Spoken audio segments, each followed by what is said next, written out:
네, 쑤시고 결린 무릎 통증과 무릎 관절염에 대한 궁금증을 아주 시원하게 해내주실 분 모셨습니다. 네, 오늘의 주치입니다. 정형외과 전문의 신홍관 병원장님 모셨습니다. 어서 오세요. 네, 반갑습니다. 네, 반갑습니다. 어서 오십시오.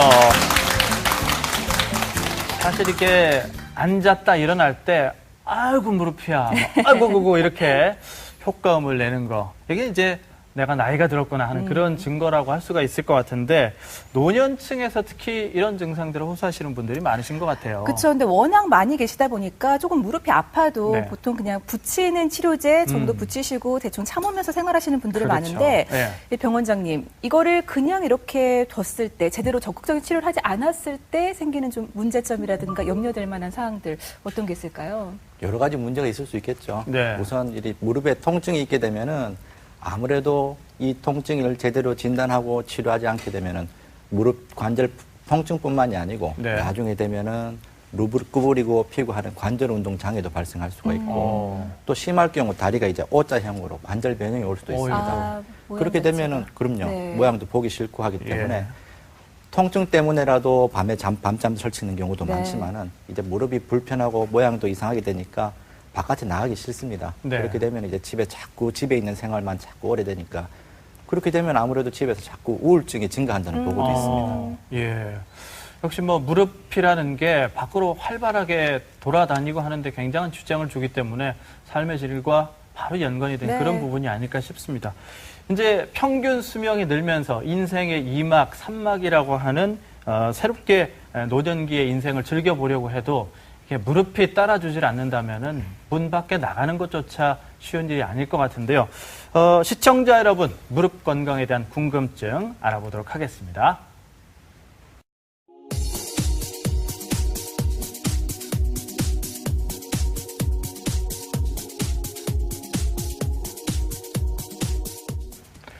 네, 전문가의 선택, 무릎 건강에 대한 오해와 진실, OX로 한번 알아보도록 하겠습니다. 네. 자, 첫 번째입니다. 무릎이 아프면 다 관절염이다. 보통 무릎이 아프면 아이고, 관절염이다 이렇게 생각을 하시는데, 자, 원장님, OX 중에서 정답은요? 정답은 X입니다. X. 다 관절염은 아니다. 그렇죠. 우리가 보통 일반적으로 무릎 아프면 다 관절염이 아니겠나 생각을 하지만 네. 네. 특히 한쪽 무릎이 심하게 아플 경우는 관절염 말고도 여러 가지 원인을 생각해 볼 수가 있습니다. 예. 대표적인 게 연골판 손상, 혹은 인대나 힘줄이 찢어져서 생길 수도 있고, 혹은 여러 가지 활액망염이라든지 염증이 생겨서 불편할 수도 있습니다. 예. 하지만 이런 퇴행성 관절염으로 치부해서 그냥 집에서 찜질하고 약 먹고 하는 게 오히려 더 위험할 수 있기 때문에 네. 네. 병원에 오셔서 이게 과연 뭐 때문에 무릎이 아픈지 네. 그 원인을 알고 진단을 받고 치료를 하는 것이 중요하다 할 수 있겠습니다. 네. 아이고, 뭐 그냥 나이 들어서 그러려니 하면서 집에 남아있는 파스 아무거나 붙이지 마시고 병원 꼭 찾아보시길 바라겠습니다. 네. 자, 그럼 두 번째 질문 드리겠습니다. 네. 자, 양반 다리를 많이 하면은 퇴행성 관절염이 더 빨리 올 수 있다. 보통 양반 다리는 좀 편한 자세라서 네. 괜찮지 않을까 하는데 정답은 OX 어떤 건가요?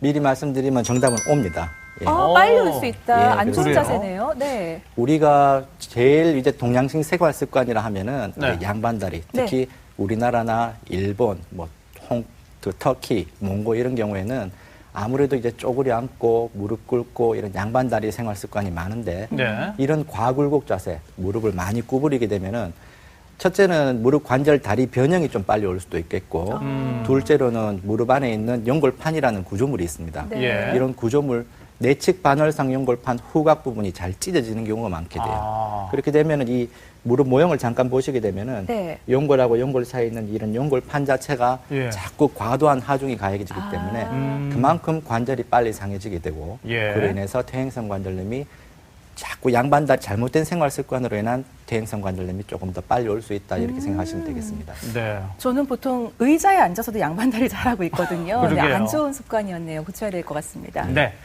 자, 세 번째입니다. 인공관절 수술은 80세가 넘으면 할 수 없다. 자, 원장님, OX 중에서 정답은요? X입니다. X. 다행입니다. 할 수 네. 있다. 예. 예. 제가 얼마 전에 인공관절 수술하신 분 중에 제일 연세 많으신 분이 93 나이가 연세 그렇게 어이구. 되셨습니다. 어머님하고 말씀을 나눠보니까 예. 태어나신 연도가 1919년 3일 운동하실 때 우리 태어나셨어요. 그렇네요. 네. 예. 물론 뭐 나이가 무조건 많다고 다 수술할 수 있는 건 아니지만은 수술하시기 전에 네. 우리가 내과적인 검사, 수술할 수 있는 컨디션이 되는지 체크를 해보고 환자분이 충분히 수술할 수 있는 능력이 되고 환자분 몸이 수술 받을 수 있는 능력이 된다 싶으면은 우리가 최근에는 마취 기술도 그렇고 의학 기술도 많이 발달했기 때문에 네. 인공관절 수술 받고 재활치료하는 데는 큰 문제가 없을 것 같습니다. 네. 물론 수술하기 전에 너무 많이 문제가 된다든지 내과적 질환이 있을 경우에는 그런 내과적 질환을 먼저 치료하고 난 후에 네. 인공관절 수술 받는 게 좋겠습니다. 네, 우리가 흔히 뭐 이 수술 체력이라고 하나요? 뭐 그런 부분들이 갖춰진다면은 연세와 상관없이 하실 수 있을 것 같습니다. 네. 네. 네, 말씀하신 것처럼 보통 그 무릎 관절, 이렇게 무릎이 아프면은 이게 네. 퇴행성 관절염이 왔구나 이렇게 생각을 하는데 다 관절염은 아니라고 말씀을 하셨잖아요. 네. 그럼 많이들 알고 계신 그 퇴행성 관절염은 어떤 질환이고 보통 어떤 증상이 오는지 좀 자세히 설명해 주시죠. 일단 오늘 슬라이드에 대해서 슬라이드를 보고 제가 말씀을 드리겠습니다. 네. 네. 우선 이 퇴행성 관절염이라고 우리가 얘기를 많이 합니다. 무릎이 아프면 퇴행성 관절염이라고 많이 하지만은 일반적으로 여러분들 알고 계시듯이 노년층 나이가 좀 들면서 관절이 조금씩 닳아서 생기는 거를 통칭해서 우리가 퇴행성 관절염이라고 얘기를 합니다. 우리나라 같은 경우는 최근에 이제 노년층 인구가 많아짐으로 인해서 이런 퇴행성 관절염도 조금씩 증가하는 추세에 있고 특히 젊은 사람인 경우에도 무릎을 많이 쓰고 관절이 빨리 닳는 경우가 있어서 이 젊은 연령대에도 퇴행성 관절염이 조금씩 증가하는 추세에 있습니다. 네. 네. 특히 여자한테 조금 더 많은데 어. 나이가 조금 더 있으신 분들일 경우에 여자분들 같은 경우는 조금 더 주의를 하시는 게 좋겠고 예. 체중하고도 연관이 많습니다. 네. 비만이 있다든지 과체중일 경우에 우리가 최근에 논문 조사를 해보면은 아무래도 비만이 있으시고 과체중인 경우는 이렇게 인공관절 수술하는 비율이 딴 사람보다 조금 더 높은 걸로 되어 있습니다. 앞서 말씀드렸다시피 이런 식으로 통증이 있다든지 이런 퇴행성 관절염이 있을 경우 삶의 질, 우울증하고 우울하고 아무래도 바깥 생활을 하기 힘들기 때문에 삶의 질도 감소하는 경우가 많습니다. 네. 우선 퇴행성 관절염에 대해서 말씀드리기 전에 네. 이렇게 무릎 관절이 어떻게 생겼는지를 제가 잠깐 설명을 드리면은 모든 뼈의 끝부분에는 연골이 이렇게 둘러싸여 있습니다. 예. 이 연골이 정상적인 기능을 해야 우리가 정상적인 무릎 관절을 쓸 수가 있겠지만은 이런 정상적인 뼈를 둘러싸고 있는 연골이 상했을 경우 그거를 통칭해서 어려운 말로 우리가 관절염이라고 표현을 합니다. 예. 이 그림을 보시게 되면은 이 정상 관절과 퇴행성 관절염을 알기 쉽게 그려놨는데 네. 이 뼈의 끝부분에 있는 연골이 정상적으로는 이렇게 깨끗하게 있어야 이게 정상적인 관절인데 예. 이런 연골이 외부 자극이라든지 많이 있어서 연골이 닳게 되면은 연골 밑에 있는 뼈가 같이 상하게 됩니다. 아. 이런 뼈가 드러나게 되면은 뼈에서 여러 가지 화학 물질이 나옴으로 인해서 무릎 안이 붓고 열이 나고 이렇게 자꾸 안 좋은 증상을 일으키는 걸 우리가 퇴행성 관절염이라고 합니다. 네. 따라서 이런 퇴행성 관절염 자체가 증상이 대부분 어떤 경우냐면은 걸을 때 통증. 우리가 할머니들 흐린 날에 비 오는 날 아이고 무릎이야 하고 네. 하는 게 주로 이런 퇴행성 관절염에서 여러 가지 물질이 자꾸 자극을 하기 때문에 이렇게 아픈 겁니다. 심할 경우 뻣뻣하고 열감을 느끼는 경우도 있고 예. 이게 제때 정상적으로 치료를 못하고 방치했을 경우에는 무릎을 구부리고 펴고 하는 관절 운동 장애도 있을 뿐만이 아니라 다리도 안짱다리로 변하게 되는 관절 변형도 같이 발생하는 경우가 많습니다. 네. 예. 우리가 이번 기본적인 엑스레이를 보게 되면은 맨 왼쪽이 이 정상적인 관절 엑스레이고 네. 오른쪽으로 갈수록 이렇게 퇴행성 관절염이 진행되는 엑스레이인데 네. 예. 이 관절 간격 자체가 우리가 실제로는 빈 공간이 있는 게 아니고 연골이 들어 있습니다. 네. 이 연골 들어 있는 간격이 관절염이 진행할수록 조금씩 좁아져서 거의 없네요. 최종 단계는 그렇죠. 네. 연골이 다 닳는 걸 추정을 할 수가 있습니다. 다리도 많이 변했고요. 그럼요. 예. 처음엔 일자 다리로 있지만은 네. 다리가 조금씩 벌어지기 시작하고 아, 저는- 이런 퇴행성 관절염 말기가 되면은 다리도 O자형으로 네. 벌어지는 경우가 많습니다. 우리가 일반적으로 엑스레이를 찍어봐서 동네 병원을 가시면은 어떤 병원 가니까 아우 엑스레이상 괜찮습니다 하고 어떤 병원 가면은 관절이 많이 닳았습니다. 병원마다 똑같은 무릎 갖고 사진을 찍어봐도 조금씩 다른 경우가 있습니다. 예. 그거는 이제 엑스레이 찍는 각도의 비밀이 차이가 있는데 네. 앉거나 누워서 찍게 되면은 당연히 관절 자체가 이제 체중이 안 가해지니까 관절 간격이 조금 벌어지는 것처럼 느껴질 수가 있겠고 아. 실제로 이제 서서 찍고 우리가 보통 무릎을 한 20도에서 30도 정도 구부려서 촬영을 하게 되면은 무릎 관절에 체중이 가해지니까 이렇게 관절 연골이 없는 것처럼 나타날 수가 있습니다. 네. 그렇기 때문에 우리가 일반적으로 단순히 무릎 관절염을 정확하게 진단하기 위해서는 누워서 찍는 것보다는 체중을 한 20도에서 30도 정도 구부린 상태에서 엑스레이를 촬영하는 것이 퇴행성 관절염을 진단하는데 네. 가장 좋은 엑스레이 촬영법이라 볼 수 있겠습니다. 예. 그렇겠네요. 실제로도 관절염은 뭐 걷거나 서 있을 때 아픈 거니까 앉아 있을 그렇죠. 때는 또 못 느끼시잖아요. 네. 네. 우리가 병원에 가서 엑스레이 찍을 것 같으면은 잠시만요. 서서 찍고 가실게요. 한번 하시고 엑스레이 그래야겠네요. 찍으셔야 될 것 같습니다. 근데 우리가 이제 예전에 어른들이 이렇게 제비가 낮게 날면 비가 온다. 하지만 그거보다 더 정확한 게 우리 어머님들 무릎이 쑤시다 그러면은 뭐 하늘이 말짱해도 비가 오거든요. 네. 이렇게 정확하게 날씨를 맞출 수가 있는데 날씨가 흐리거나 비가 올 때 이렇게 무릎이 아픈 이유가 뭡니까? 그러게요. 그게 의학적으로도 충분히 근거가 있는 이야기입니다. 네. 예. 첫 두 가지 이유로 설명할 수가 있는데 첫 번째로는 이제 날씨가 흐리게 되면은 우리 공기 중에 있는 습도가 높아지니까 네. 무릎 관절이 좀 붓고 이렇게 열이 나고 할 수도 있겠고 예. 둘째로는 이게 습도가 높아짐으로 인해서 우리가 생활 환경 기압은 낮아지게 됩니다. 네. 하지만은 무릎 관절 압력은 그대로 상대적으로 높아지기 때문에 이 높아진 압력이 무릎 주변에 있는 연골에 있는 활액막에 있는 신경세포를 자꾸 자극을 하게 되죠. 네. 그렇기 때문에 환자분들이 무릎이 좀 더 붓고 통증을 느낄 수가 있는데 예. 아무래도 비 오는 날 같은 경우에는 무릎을 좀 안 쓰고 집안에 있게 되니까 관절이 굳어서 통증을 더 일으키는 경우도 있을 수가 있습니다. 그럼 비가 자주 와서 그런가요? 좀 여름철에 이런 환자 사례가 는다라는 얘기도 들었고요. 또 앞서 말씀하신 것처럼 요즘은 더 이상 이제 나이 드신 분만의 고민이 아니다. 좀 그럼요. 젊은 사람들한테도 이 퇴행성 관절염이 오기도 한다 말씀을 했는데, 네, 좀 걱정되는 얘기네요. 우리가 젊은 사람한테 특히 여름에 조금 더 퇴행성 관절염이 많이 온다. 그게 어떤 의미에서는 맞는 얘기고 네. 어떤 의미에서는 좀 틀린 얘기를 할 수 있겠지만 확실한 거는 아무래도 지금 최근에는 스포츠 활동을 많이 하고 네. 또 젊은 사람들이 삶의 질이 높아지니까 운동을 좋아해서 운동을 많이 해서 무릎을 다쳐서 오는 경우가 많습니다. 네. 특히 제 같은 경우는 이제 30대 여성분인데 젊어서 운동을 원체 좋아하고 했는지만 병원을 한 번도 안 갔는 거예요. 한 번도 안 갔더니 하도 어느 정도 된 시간이 지나고 나서 무릎이 붓고 아파서 저한테 오셨는데 엑스레이를 찍어보니까 거의 할머니 무릎처럼 아까 간격이 다 좁아졌다. 그게 왜 그러냐면은 제때 치료 안 받고 너무 오래 방치해 놓으니까 퇴행성 관절염이 오는데 네. 우리가 일반적으로 젊은 사람한테는 퇴행성 관절염이라는 얘기보다는 네. 이런 근육이나 인대를 다쳤음에도 불구하고 제때 진단을 받고 치료를 못했기 때문에 이런 외상으로 인해서 관절염이 왔다 해서 우리가 정확한 명칭으로는 외상성 관절염이라는 얘기를 씁니다. 우리가 통칭에서는 퇴행성 관절염이라는 얘기를 하지만은 네. 특히 젊은 사람에게 있어서 네. 무릎이 붓고 특별한 원인 없이 아프다든지 혹은 스포츠 활동을 하고 난 후에 아플 경우에는 반드시 병원에 와서 진단을 받고 치료를 하는 것이 좋겠습니다. 네. 참 건강해지려고 하는 운동인데 오히려 더 몸을 잘못하면 상하게도 할 수가 있네요. 네. 네. 이 운동에 대한 즐거움도 같이 느끼시면서 만약에 내 무릎에 이상이 있다고 하면은 빨리빨리 병원을 가서 진단을 받는 것이 그 즐기는 운동을 계속할 수 있는 방법이 아닐까 싶습니다. 네.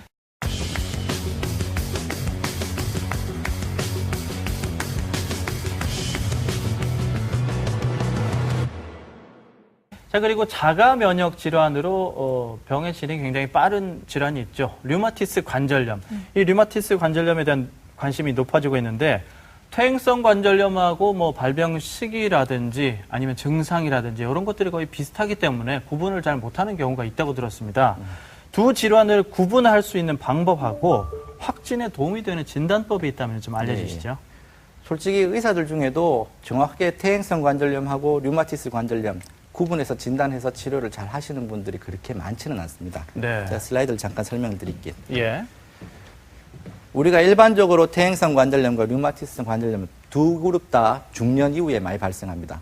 간혹 류마티스 같은 경우는 아주 젊은 나이에서 발생할 수도 있겠지만은 가장 특징적인 차이 중에 몇 가지를 꼽으라 그러면은 퇴행성 관절염 수개월에서 수년에 걸쳐 서서히 진행을 하지만은 퇴행성 관절염은 어느 순간 수주에서 수개월 동안 갑작스럽게 진행하는 경우가 많고 네. 특히 양쪽 무릎이 대칭성으로 온다. 온몸이 아프고 양쪽 손이 아프고 양쪽 어깨가 아프고 양쪽 발이 아프다 하면 우리가 류마티스 관절염을 조금 더 의심해 볼 수가 있고 네. 한쪽 무릎이 아프다든지 물론 퇴행성 관절염도 양측성으로 오는 경우가 올 수도 있겠지만은 우리가 대칭과 비대칭 그렇게 구분할 수가 있겠습니다. 네. 특히 퇴행성 관절염 같은 경우는 방금 말씀드린 이제 무릎이라든지 발목이라든지 이런 체중 지탱하는 관절이 많은데 반해 갖고 류마티스 관절염은 손, 발, 어깨, 목, 무릎, 허리 모든 관절을 침범할 수가 있겠죠. 예. 특히 통증이 퇴행성 관절염 같은 경우에는 이제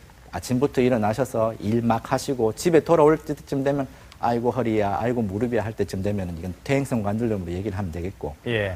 푹 자고 일어났는데 아침에 일어났는데 아우 온몸이 뻣뻣하다, 손발이 잘 안 펴진다 이러면은 네. 우리가 류마티스 관절염을 의심해 볼 수는 있습니다. 예. 하지만 두 질환 다 치료는 첫 번째 치료는 약물 치료나 물리 치료를 먼저 해보고 그렇게 치료를 안 됐을 경우는 수술적으로 치료가 필요할 수가 있습니다. 네. 무조건 약물이나 물리 치료에서 안 되면은 수술을 하는 경우도 문제가 있을 수 있겠지만은 수술이 해야 될 치료를 무조건 약물이나 물리 치료하는 경우도 문제가 있을 수 있기 때문에 네. 치료를 해보고도 안 되면은 반드시 수술하는 것에 대해서도 생각을 해보는 게 좋겠습니다. 예. 우리가 일반적으로 퇴행성 관절염을 진단하는 데 있어서 아까도 말씀드렸다시피 엑스레이를 찍어보면은 인대가 늘어났다, 무릎 안에 염증이 있다, 퇴행성 관절염 초기다 하고 이렇게 얘기를 많이 하지만은 저희 의사들도 반성을 좀 해야 되는 것 중에 하나가 너무 수술해야 될 것 같고 너무 약물 치료나 물리 치료하는 것도 분명히 문제는 있을 것 같고요. 네. 또 수술을 안 해도 될 거를 약물이나 물리치료, 수술을 안 해도 될 질환을 가지고 무조건 수술하자 하는 것도 분명히 한번 생각은 좀 무리하게. 해봐야 될 것 같습니다. 네. 중요한 얘기, 제가 생각하기에는 이게 참 중요한 얘기 같은데 약물이나 물리치료 해도 좋아질 거를 수술해갖고 나서 환자분들이 더 고통스러워한다는 건 그것도 문제가 될 수 있겠고 네. 예. 암만 약물치료나 물리치료도 효과가 없다 그러면 당연히 수술적으로 생각하는 것도 치료를 할 수 있는 한 가지 방법이 될 수 있기 때문에 네. 이 방법 해보고 저 방법 해보고 치료가 안 되면 치료 방법도 한번 바꿔보는 것도 괜찮습니다. 예. 우리가 이런 퇴행성 관절염을 진단하는 데 있어서 제일 중요한 거는 환자분들이 어떻게 아프다, 얼마만큼 아픈지 됐다, 어디가 아프다 하는 환자의 병력입니다. 예. 저 같은 경우는 이제 진료를 하면서 환자분들이 문을 열고 들어오실 때부터 진료가 바로 시작돼요. 어떻게 들어오는지, 부축받고 들어오는지, 혼자서 오시는지, 예. 아니면은 뭐 씩씩하게 걸어 들어오신다든지, 다리를 절룩거리며 오신다든지, 대충 환자분들 행색이라든지 오히려 오시는 거 보면은 거의 한 5, 60%는 미리 자가진단, 미리 초기 진단이 가능한 상태로 진단이 많이 되는데, 네. 네. 그 다음에 중요한 게 전문의가 만져보고 무릎이 얼마만큼 붓고 열이 나고 이런 전문의의 진찰이 중요하겠습니다. 예. 그 외에 엑스레이라든가 MRI를 찍을 수도 있겠지만은 최근에는 저희 병원 같은 경우 이제 외래에서 관절 내시경 검사를 하게 되면은 무릎 안의 연골이 상태가 어떤지 좀 더 세밀하게 관찰할 수가 있습니다. 네. 내시경이면 아무래도 안으로 들어가서 보는 거니까 확실하게 알 수 있겠네요. 그럼요. 네. 이 관절염 치료를 하신 분들은 많이들 들어보셨겠지만 그 뼈주사, 일명 뼈주사라고 하죠. 뼈주사, 예. 그냥 약물로 적당히 치료를 해도 될 것 같아도 그래도 주사 한 방 맞으면 좀 빨리 낫지 않을까 해서 무리하게 주사를 찾으시는 분들도 네. 많다고 들었는데 네. 이 주사 남용해도 남용하면 물론 안 되는 거겠지만 어떤가요? 괜찮은 건가요? 우리가 정확한 의학적인 명칭은 뼈주사는 아니죠. 뼈에다가 네. 주사를 놓을 수는 없는데 관절 강내 주사, 쉽게 말하면 아까 말씀드렸던 이런 뼈하고 뼈 사이에 있는 연골, 네. 연골을 둘러싸고 있는 관절 주머니 안에 주사를 놓는 거. 우리 정확한 의학 명칭은 관절 강내 주사라고 얘기를 하는데 네. 어머니를 좋아하는 뼈주사로 우리가 통칭을 얘기를 합니다. 네. 이 뼈주사 성분은 우리 주로 스테로이드하고 약간의 이제 진통 마약 진통 성분이 섞여 있기 때문에 예. 맞고 나면은 환자분들 확실히 통증을 좀 줄여드리는 효과는 있고 네. 제가 봐서는 급성 통증이 있다든지 급성적으로 통증이 심할 경우엔 한두 번 정도 맞는 거는 크게 지장은 없습니다. 네. 하지만 아까 말씀하셨다시피 너무 자주 아플 때마다 가서 뼈주사 맞고 하는 거는 아무래도 관절 자체를 빨리 상할 수 있기 때문에 네. 너무 자주 맞고 너무 남용하는 거는 좀 조심하는 게 좋겠습니다. 네.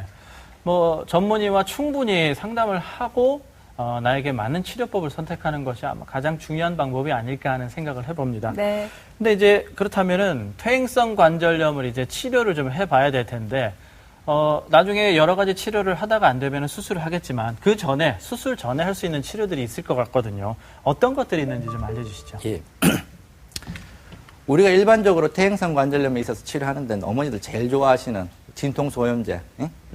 물론 너무 남용해서 먹으면 안 되겠지만은 일반적인 기본 1차적인 치료로는 이런 진통소염제를 해서 무릎의 통증도 가라앉히는 효과를 네. 얻을 수도 있고 붓고 염증이 있는 것도 줄일 수가 있습니다. 일단 아프니까요. 그렇죠. 네. 이거 진통소염제를 먹으면 안 좋다는 그런 선입견은 제가 봐서는 지금 나오는 약들이 상당히 좋은 약들이 많기 때문에 네. 속이 불편하고 그런 게 아닌 반면에는 약을 좀 드셔갖고 치료하는 것도 좋습니다. 네. 그 외에 요즘 글루코사민이라 그래서 연골 보조 영양제도 있고 무릎에 연골 주사라 그래서 하이알유론산.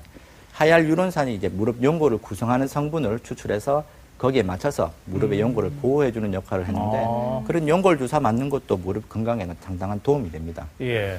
옛날에는 이런 퇴행성 관절염 자체가 무릎이 많이 서서 발생하는 질환이기 때문에 옛날에는 가급적 이런 퇴행성 관절염이 있을 경우에는 치료도 집에서 무조건 쉬어라 했지만은 그렇게 치료를 했더니 뼈가 또 약해집니다. 너무 안 쓰게 되니까 예. 관절도 약해지고 근육도 약해지고 그래서 최근에는 치료 방침이 많이 바뀌었는데 네. 적당한 운동을 해서 약간 땀날 정도로 근육이라든지 무릎 주변에 있는 인대를 조금 강화시켜주게 되면은 네. 무릎의 퇴행성 관절염을 예방하고 치료하는데 도움이 될 수 있다. 최근에는 그렇게 알려지고 있습니다. 예. 우리 어머니들 최근에 이제 줄기세포에 대한 얘기를 좀 들어보셨을 겁니다. 우리가 줄기세포라 하면은 일단 기본적인 얘기만 오늘 잠깐 언급을 좀 해드리겠습니다. 우리가 여러 가지 조직으로 발생할 수 있는, 여러 가지 조직으로 분화할 수 있는 어린 세포입니다. 이런 줄기세포가 있게 되면 여러 가지 뼈라든지 연골이라든지 근육이라든지 지방이라든지 여러 성분으로 변할 수 있기 때문에 이걸 잘 응용하면은 상해 있는 무릎 연골에도 도움이 될 수 있지 않겠나 해서 최근에는 여러 가지 연구나 논문이 많이 발표되고 있는데 네. 예. 우리가 일반적으로 얘기하는 게 성체줄기세포입니다. 우리 배아줄기세포는 옛날에 황우석 박사님이 좀 우리나라 좀 떠들썩했는 그런 게 있고 성체줄기세포라 얘기하면은 쉽게 말하면 이렇습니다. 우리가 피부가 약간 찢겨졌을 때, 종이에 베었다든지 칼이 약간 베었을 때, 물론 많이 베었으면은 뭐 봉합수술을 해야 되겠지만은 약간 찢어졌을 경우 자기도 모르게 일상생활 하다 보면은 며칠 지나고 나면 깨끗하게 감쪽같이 낫는 경우가 있습니다. 네. 피부에도 그만큼 줄기세포가 있다는 얘기고 우리 몸의 자체 내에서 자기 조직 스스로 치유하는 능력을 다 가지고 있습니다. 그런 능력을 응용해서 최근에는 정형외과에서 이런 연골이라든지 이런 데서 치료 목적으로 임상 연구가 많이 발전되고 있습니다. 네. 저 같은 경우는 이제 2011년도에 이제 무릎 연골 수술을 하는 데 있어서 이런 줄기세포를 대구 경북 지역에서는 최초로 해서 한번 우수한 결과를 한번 발표를 했었는데 지금 전 지역에서 우리 줄기세포 열풍이 아무래도 뭐 개인의원이라든지 정형외과 말고도 여러 병원에서 이제 줄기세포에 대한 자꾸 언급이 되고 관심이 네. 많은 걸로 알고 있는데 네. 제 개인적인 생각은 분명히 뼈라든지 연골이라든지 이런 데 줄기세포 효과는 있습니다. 있지만은 이런 줄기세포가 만병통치약처럼 이렇게 쓰는 거는 한번 좀 생각은 해봐야 되지 않겠나. 제 개인적으로는 그렇게 생각하고 있습니다. 정말 줄기세포가 다양한, 보니까 요즘은 화장품 관련해서도 줄기세포가 많이 나오거든요. 그런데 이렇게 치료의 목적으로 또 확실하게 치료를 도와주는 데 사용을 할 수 있다라니까 참 희망적인 소리라는 생각이 듭니다.